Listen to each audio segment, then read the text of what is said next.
Josué capítulo 24, verso de número 15, diz a Bíblia: porém, se vos parece mal aos vossos olhos servir ao Senhor, escolhei hoje a quem servais, se os deuses a quem serviram vossos pais, que estavam da além do rio, ou os deuses dos amorreus em cuja terra habitais.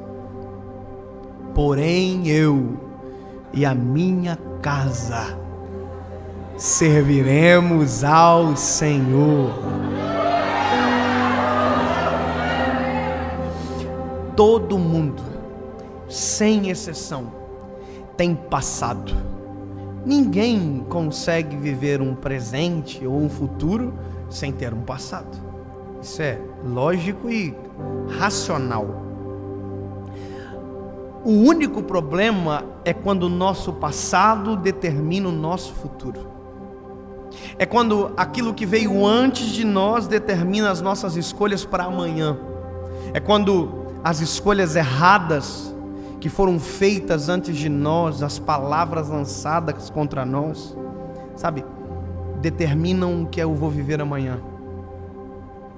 Nem todo mundo teve o privilégio de nascer numa casa onde palavras de bênção foram a realidade sempre. Nem todo mundo tem o privilégio, a bênção de ter nascido numa casa onde o casamento é feliz de verdade, não é uma aparência ou viver um divórcio. A maioria das pessoas tem dentro da sua família histórias de fracasso, sabe? Ou quase fracassos, ou fracassos completos. E esse texto, para mim, ele é a marca de um conceito que é novo, mas que já está aqui há anos. Autorresponsabilidade. Quando você assume a culpa, o ônus e o bônus das suas escolhas. E quando você assume a escolha, sabe, quando você assume, não de tirar do Senhor, pelo contrário, assume a direção do Senhor para você. Eu acho interessante esse texto, porque quem está ouvindo isso é um povo que são filhos de uma geração que não entrou na terra prometida. Josué não é o que recebeu originariamente essa promessa de chegar, estar na terra que emana leite e mel. Quem recebeu essa promessa foi quem antecedeu ele na liderança. Moisés é aquele que tira o povo do Egito e na peregrinação até essa terra prometida, a qual Deus havia programado para eles viverem, um trajeto curto, demora 40 anos pela infidelidade do povo. Chega um momento que Deus se cansa e diz: olha, ninguém vai entrar. Dessa geração ninguém vai entrar. Só entrará os filhos quando o último dessa geração sucumbir. Moisés não entra. Ninguém entra. Os filhos entraram. Só que veja, os pais que apontaram o caminho não conseguiram chegar na terra prometida. Os pais que disseram para os filhos a vida inteira: filhos, olha, um dia nós vamos chegar num lugar onde a Bíblia, o Senhor Deus diz que emana leite e mel, ou seja, nós vamos viver os melhores dias da nossa vida quando nós chegarmos lá. Só que o que eles não entendem é que eles estavam apontando um lugar de bonança, mas já estavam vivendo e desfrutando de bonança. Porque no meio do deserto, no meio da peregrinação, maná do céu, água da rocha, nuvem de fumaça, coluna de fogo, o mar que se abre, o sapato que cresce, a roupa que não envelhece, ou seja, eles estavam vivendo os melhores dias da vida, só não perceberam. Tem gente que não entende que o caminho é tão gostoso quanto o destino. Quando a gente deixa o Senhor controlar, eles estavam vivendo, apontando o lugar, mas não estavam vivendo o caminho, e por isso não entraram. Então, quem entrou na terra prometida sabe o porquê os seus pais ficaram no deserto. Veja, a gente sabe o porquê do fracasso. Quem é filho de pais divorciados sabe exatamente por que os seus pais divorciaram, por exemplo. Se for infidelidade, ele sabe que infidelidade é péssimo. Sabe, se for falta de afeto, ele sabe o quanto a falta de afeto implica em um relacionamento. Ou seja, quem tem histórias de fracasso, na verdade tem tudo para dar certo. Porque sabe o que não fazer, o que não repetir, o que não reproduzir. O problema é que tem pessoas que chegam na terra prometida, mas o coração ainda mora no deserto. ainda é refém de passado, ainda é refém de histórias negativas, sabe? Gente que não acredita no casamento porque os dos pais não deram certo. Gente que não acredita na família porque a sua família não deu certo. Gente que não acredita mais nas pessoas porque desacreditou, porque viu dando errado dentro de casa, na sua história. Veja, você não é refém daquilo que deu errado. Assuma a responsabilidade para viver algo novo. Assuma a ponta, sabe? Muda o paradigma que foi estabelecido sobre você. Você não é fruto de algo que disseram para você. Você é fruto daquilo que Deus tem ao seu respeito e disponível para entregar para você.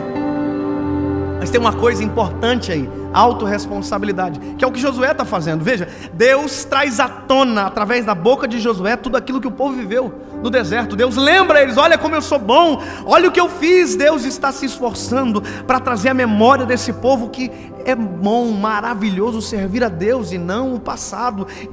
Só que veja, quando Deus para de falar através da boca de Josué, quem assume é Josué, e Josué está bravo demais. Ele diz: ei, se vos parece mal servir esse Deus, tudo que Deus fez de bom ele contou, e ele diz de maneira sarcástica: se vos parece mal servir esse Deus, escolham quem vocês vão servir. O que ele falou? Escolham a quem vocês vão servir. Ele está dizendo: vocês só são reféns se quiserem. Falaram que você é um idiota, você só será um idiota se quiser. Falaram que você é um fracassado, você só será um fracassado se quiser. Falaram que você não vai dar certo, você só não vai dar certo se quiser. Ei, quem veio antes que você divorciou, não deu certo o casamento, só dará errado o seu se você quiser. Porque se você quiser dar certo, escolha. Se você quiser que a sua vida seja o oposto daquilo que disseram, escolha. Deus tem algo novo para você a partir da decisão que você tomar. Ei, eu não sou aquilo que disseram ao meu respeito, eu sou aquilo que o céu gritou sobre mim nesta geração. Quando eu fui casar, eu vou contar um pouco antes. Quando eu encontrei a minha esposa, Paula, eu casei com a minha primeira namorada. Yes, ganhei. Eu conheci ela quando eu tinha 16 anos.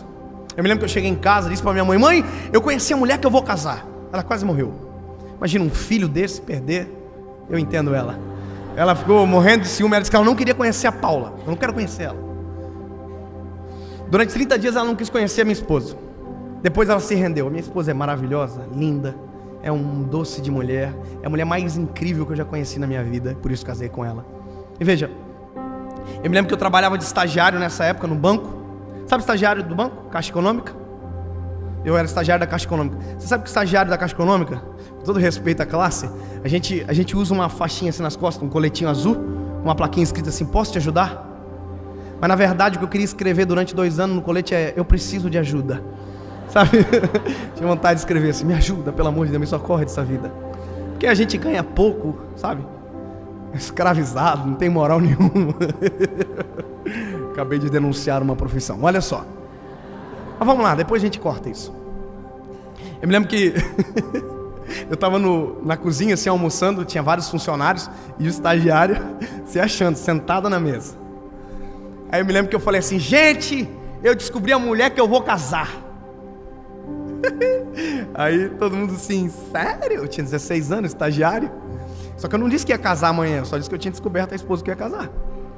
E aí teve um homem que olhou para mim e falou assim: para de ser idiota. Casar é a pior coisa que existe na vida de alguém. E eu fiquei assim: oh my God. Porque eu era estagiário, ele era funcionário. Então a única coisa que eu podia fazer era ficar quieto. E ele disse: casar é horrível, casar é terrível, dá tudo errado. E foi falando, e foi colocando peso em mim.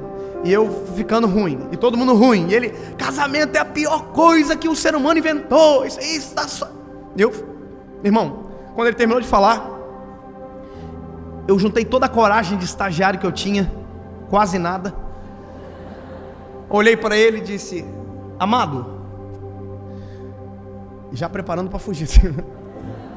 Falei assim: você é casado? Ele disse: não.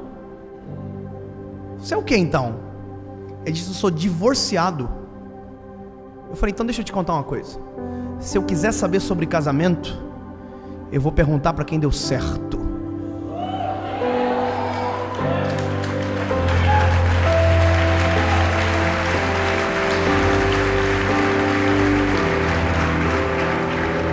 Me lembro de no final do dia passar na mesa de gerente, assinar uma folha. Brincadeira. Mas deixa eu te dizer, a gente tem que fazer isso. A gente tem que parar de aceitar lixo de gerações que foram passadas para nós. A gente tem que parar de aceitar legados de maldição. Para de se vitimizar, para de colocar a culpa em quem veio antes, que você assume a responsabilidade. Ei, o meu casamento será feliz. Teve divórcio no casamento de vocês, da família de vocês, dos pais de vocês? Olha pra cá. O meu casamento vai dar certo. Teve adultério? Eu serei fiel à minha esposa até o final. Sabe, porque a gente escolhe. É o que Josué está dizendo. Ei, se vocês quiserem dar errado, o problema é de vocês, porque eu e a minha casa serviremos ao Senhor. Você está entendendo? Ele está dizendo: ei, eu não sou refém do passado, eu não sou refém de um modelo fracassado que está posto. Deus tem algo novo para mim, Deus tem algo bom para minha história. Eu não sou refém.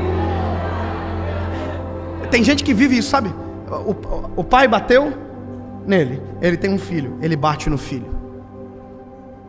Para de passar aquilo que te fez chorar adiante. Para de passar aquilo que te machucou adiante. Eu estava assistindo um filme com a minha esposa esses dias, e a gente estava assistindo um filme onde o filho estava no quarto chorando, e os pais na sala brigando. E eu e minha esposa vivemos isso.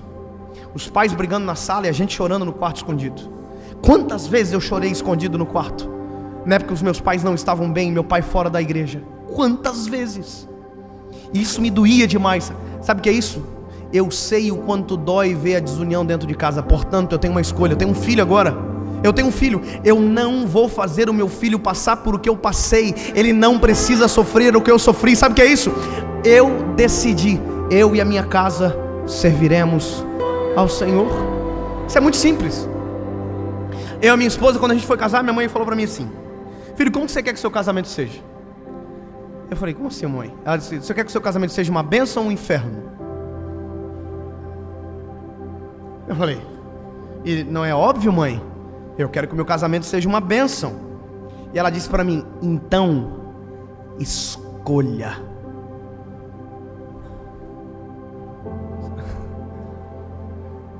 Mãe, como assim? Porque quando a gente escolhe, as nossas atitudes que seguem após a escolha condizem com a escolha que a gente fez. Se eu quero ter um casamento feliz, eu sei o que não fazer e sei o que fazer. Eu tenho todos os motivos para não dar errado. Eu tenho todos os motivos para dar certo, porque o que eu aprendi aqui me apresentou um futuro maravilhoso, brilhante, extraordinário. O que eu vi às vezes dando errado dentro da minha casa, isso é normal, só me ensinou aquilo que eu não devo fazer. Aí minha mãe falou assim para mim: escolheu? Então tá bom, então agora eu vou te dizer uma coisa. Convidou todo mundo pro teu casamento? Aí eu falei: convidei todo mundo, mãe. Falou: todo mundo mesmo? Eu falei: uai, como assim, mãe? Quem que a mãe tá falando? Minha mãe falou assim: Jesus. Você convidou para o seu casamento? A minha mãe é aquelas mulheres de oração violenta, irmão. Ela é crente mesmo. Orou 8 anos e Jesus salvou meu pai. Sabe o que é isso? É uma mulher que tomou a decisão. Eu só quero te dizer uma coisa: na ausência de sacerdote, se você não for o Josué dessa casa, Deus vai levantar um menino, a menina, a mulher. Na ausência de sacerdote, Deus levanta você para gritar bem alto: eu e a minha casa serviremos ao Senhor. É só um adendo para você. Sabe? A minha mãe olhou para mim e disse: convidou Jesus? Eu falei: não, mamãe, então convida. Só que eu tinha um problema. Qual é o meu problema? Eu sou chorão. Então qual que é o medo que eu tinha? O medo que eu tinha é o seguinte: se eu entrar chorando na igreja, o pessoal vai pensar que eu estou arrependido. Eu tinha tudo para entrar chorando na igreja. Imagina, todo mundo dizia: ó, está arrependido. E aí eu orei 7 dias, jejuei 7 dias dizendo: Jesus, eu quero que o Senhor esteja no meu casamento. Só isso. Eu quero que o Senhor esteja, eu quero te sentir lá. Mas não quero chorar na cerimônia, quero chorar antes, se possível, para não fazer vergonha. Cheguei no casamento, eu me lembro que quando eu vi aquelas flores tudo brega, vermelha, coisa mais linda do mundo. Na época era a coisa mais linda, hoje é uma breguice total. As bolas de rosa, parecia um velório assim, cara, top. Mas nós achávamos a coisa mais chique do mundo. E a minha esposa ainda disse: olha, eu quero uma decoração para a igreja ou outra para o salão. Toda metida. E Deus atendeu o pedidinho dela. Mas deixa eu dizer, eu entrei na igreja, olhei tudo aquilo, me lembro que eu comecei a sentir a presença de Deus, entrei dentro de uma sala e eu gritava chorando, dizendo: Tu é maravilhoso, Tu veio, Tu é real, Tu estás aqui, Senhor, Tu és o meu Deus. E aí eu me lembro, irmão, que eu comecei a chorar, eu estava maquiado. Sabe, irmão, sabe? Oh my God. Péssimo, irmão, o maquiador deixou igual um robô, coisa mais feia do mundo. E eu me lembro que eu saí assim, sequei a maquiagemzinha, entrei na igreja, sem chorar, casei com a minha esposa e fui para casa. E no dia que eu fui para casa, sabe quem foi comigo? Jesus. E sabe quem mais? Ninguém. O passado ficou para trás, as coisas velhas se passaram e tudo se fez novo.